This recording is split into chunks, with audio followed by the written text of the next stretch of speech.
मैं Rajesh Sandlana member AICC all India Congress committee का सदस्य हूं और प्रेस कॉन्फ्रेंस मैंने इसलिए रखी है। 4-5 दिन पहले प्रेस कॉन्फ्रेंस थी, उसमें मेरा चर्चा हुआ था तो उसके बारे में मैंने प्रेस कॉन्फ्रेंस रखी जी। क्या विषय क्या है बताइए। सबसे पहले तो मैं सभी पत्रकार साथियों का मैं धन्यवाद करता हूं यहाँ पहुंचने पर, और जितने भी आपके व्यूअर्स जुड़े हुए हैं सबको मैं नमस्कार करता हूं हाथ जोड़ के। मेरी प्रेस कॉन्फ्रेंस का उद्देश्य ये है, 4-5 दिन पहले प्रेस कॉन्फ्रेंस करी थी, 4-5 साथी थे कांग्रेस पार्टी के। उसमें एक मुद्दा उठ के आया था, नाम है उसका दलजीत। उसने दलजीत पंघाल ने चर्चा की थी, भाई जयप्रकाश भूपेंद्र हुड्डा जी की कोठी पे मिले मेरे को, और उसने ये कहा क्यों तुम चक्रा में पड़ गया है, मैं राजेश को जेल में डालूंगा, मेरे पास कागज है। ये सच्चाई है, वो ये बात तो उसने मैंने प्रेस कॉन्फ्रेंस के माध्यम से सुनी है। लेकिन एक दिन मेरे पास वो जरूर रहा था, भाई आपका जयप्रकाश का क्या हिसाब है। मैंने बताई थी ऐसे से हमारा 2015 क्रैशर का लिया दे का मैटर था, और उसमें मेरे साथ ठगी कर रखी जयप्रकाश ने, इसमें कोई दोहराई नहीं। और मैं जो प्राइवेट मामले होते हैं बिजनेस के, वो चर्चा नहीं करना चाहता था। 10 साल से 2015 का मैटर है ना, मैंने कभी चर्चा की।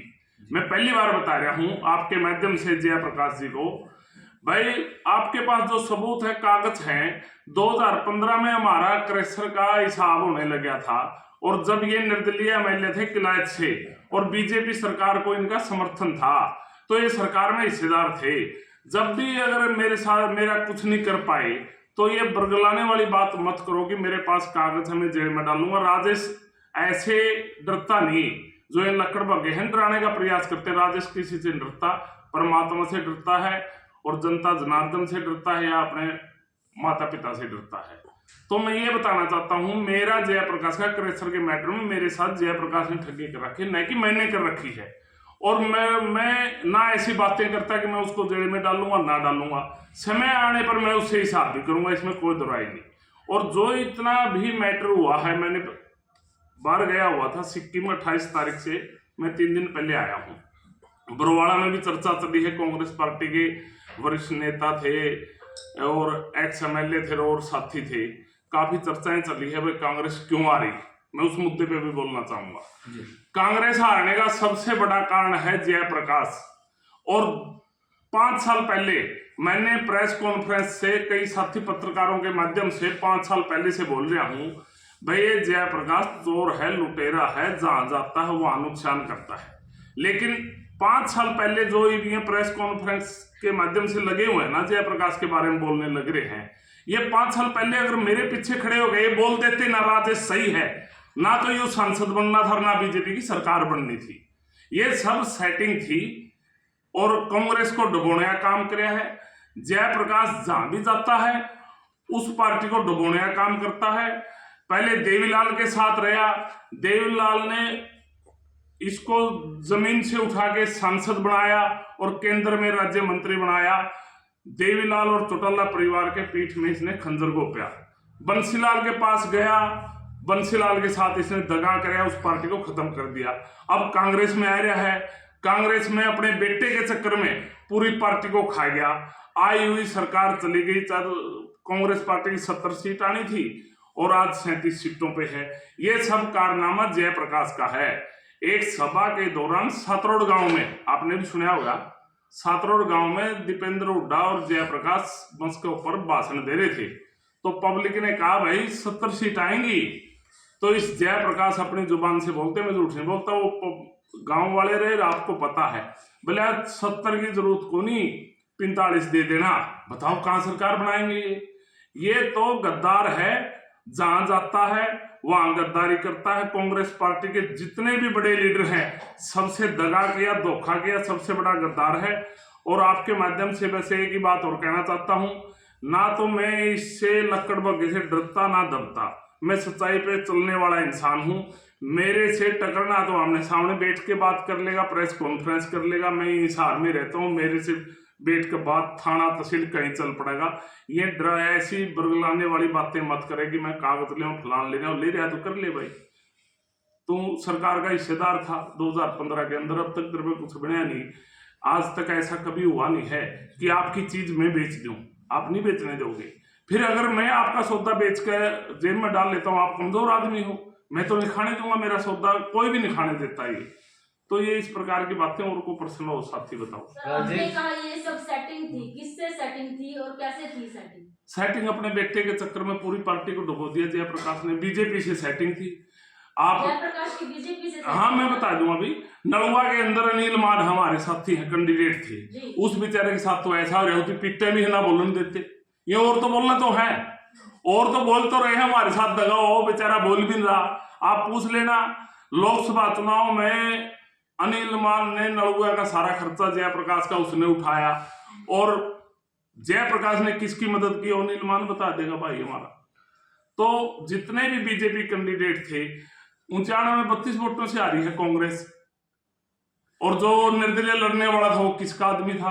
तो कहीं ना कहीं रामनिवास सराड़ा ये कहते नजर आते हैं कि भीतरी घात हुआ, तो ये वाकई भीतरी घात है? भीतरी घात नहीं, सरेआम हुआ है। भीतरी घात नहीं, वो गलत कह रहे हैं, मैं वो सरेआम हुआ है। सरेआम मतलब कांग्रेस को मारने का प्रयास किया गया है। राजेश जी, पिछले कुछ दिनों में देखा जा रहा है कि कांग्रेस पार्टी के अंदर आरोप प्रत्यारोप की एक लहर चल पड़ी है।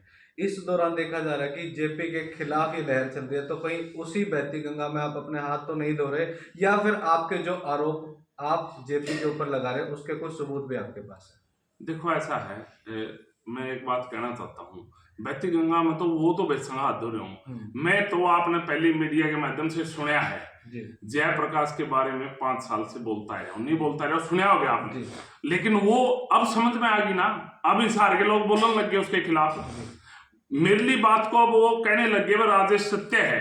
अगर वो 5 साल बोलते ना, तो ये सांसद बनना था ना बीजेपी की सरकार बननी थी, दोनों काम नहीं। लेकिन देर सवेर जब उनके साथ ठगी हुई, चुनाव में उनके साथ धोखा किया जयप्रकाश ने, तो जब जाकर बोले है ना वो। मेरा सवाल है कि आपने आरोप लगाया कि आपके साथ पैसे के लेन देन के मामले में ठगी हुई है, तो क्या इसके कुछ सबूत भी आपके पास है या सिर्फ हवा हवाई की बात है? नहीं, हवा हवाई नहीं, सबूत है। मैं झूठ कभी नहीं बोलता।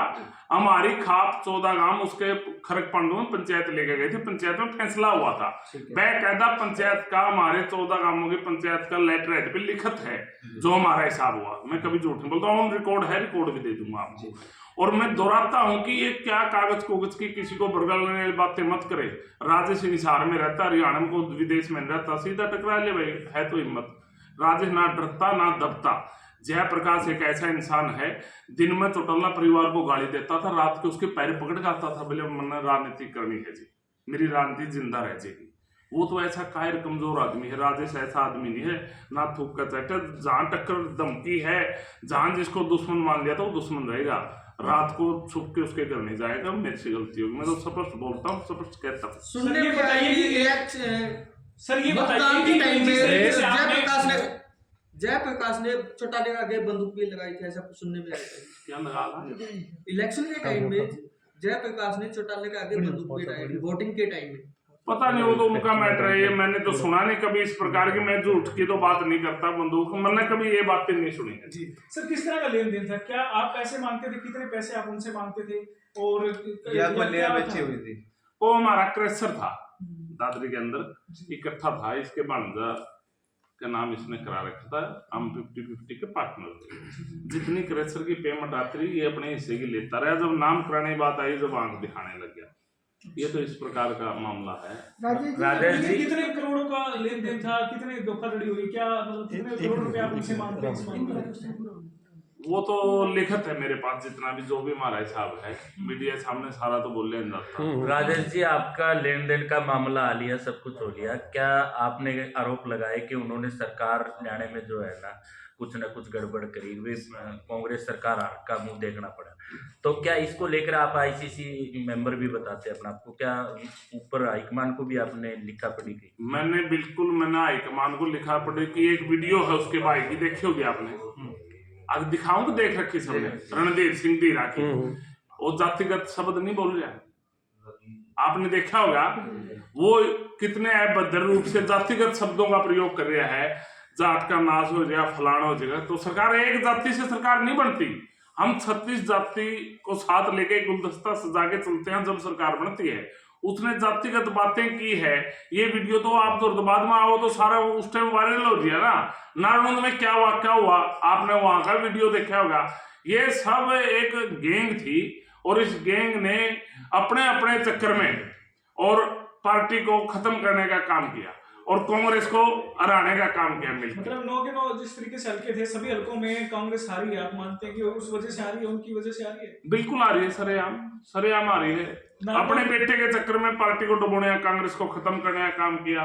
कांग्रेस के लीडरों से गद्दारी की। जयप्रकाश ने, मैं तो बोलता हूँ। तो जयप्रकाश जी जब इतने आरोप आप उनके ऊपर लगा रहे हैं जयप्रकाश के ऊपर, तो सांसद की टिकट ही क्यों दी? क्या आप लोगों से बातचीत नहीं की? जो केंद्र में आपका नेतृत्व बैठता है या प्रदेश के स्तर पर जो आपका नेतृत्व बैठकर बात तो करते होंगे कार्यकर्ता से? बिल्कुल, ये सबसे, मैं खुद कहता हूँ, बात हुई, ये सबसे गलत फैसला था। उसको टिकट ना मिलती तो ना तो बीजेपी सरकार आनी थी, उसको टिकट ही गलत मिली। और टिकट उस समय पे मिली जब किसान, हर मेरा वर्ग सारा जितना सब दुखी था। टिकट एग्जिट पोल 70+ दिखा रहा था उस समय पे। ये जो है समीकरण एकदम से बदल गए। तो अब भविष्य में आप हरियाणा में कांग्रेस को क्या भविष्य देखते हैं? कांग्रेस की मैं सबसे पहले ये कहता हूँ, हमारे राष्ट्रीय अध्यक्ष हैं खड़गे जी। हम खड़गे जी के पास जाके जो ये पार्टी के अंदर गद्दार घुसे हुए हैं, इनके खिलाफ आवाज उठाएंगे और इनको पार्टी से बाहर का रास्ता दिखाएंगे। पूरा हमारा प्रयास रहेगा, हाईकमान से पूरी चर्चा करेंगे। और गद्दार कौन बता रहे हो आप? हाँ जी, जेपी के अलावा गद्दार किसको बता रहे हो? गद्दार उसका भाई की वीडियो है, सरेआम है, वो भी एक्स MLA है और उसके साथी इर्द गिर्द काफी हैं। एक गैंग है ये गैंग कांग्रेस से बाहर जाएगी, फिर कांग्रेस उभर के आएगी। मतलब काले बेड़े कहीं है। बिल्कुल है राजेश जी, कांग्रेस भवन कांग्रेसियों का ठिकाना है। फिलहाल तो बहुत सारे कांग्रेसी बाहर निकाले गए हैं, कोई प्रेस कॉन्फ्रेंस वगैरह कुछ एक लोगों के अलावा कोई कर नहीं पाता, तो इस पे क्या कहें? नहीं, ये तो देखो, मन्ना पता नहीं, ये कांग्रेस भवन पार्टी का है, किसी की बापोती नहीं है वो, ना किसी का उसके ऊपर कब्जा है। जी चाहे वो इंसान कांग्रेस का छोटे से छोटा कार्यकर्ता प्रेस कॉन्फ्रेंस कर सकता है। मन ने तो मेरी मर्जी से अपने घर बुलाई है, इसमें कुछ पार्टी की बातें करनी थी। और जो पार्टी लेवल पे प्रेस कॉन्फ्रेंस वो कांग्रेस भवन में करते हैं, अगर फिर भी इस प्रकार की कोई बात हो, वो मैंने वो भी सुनी थी, हमारी प्रेस कॉन्फ्रेंस नहीं होने दी। तो जी ने आरोप लगाया, फिर आप अंदाजा लगा लो, इसका मतलब वो कांग्रेस को खत्म करने पे लगे हुए हैं ना, ये जो गैंग है जितनी।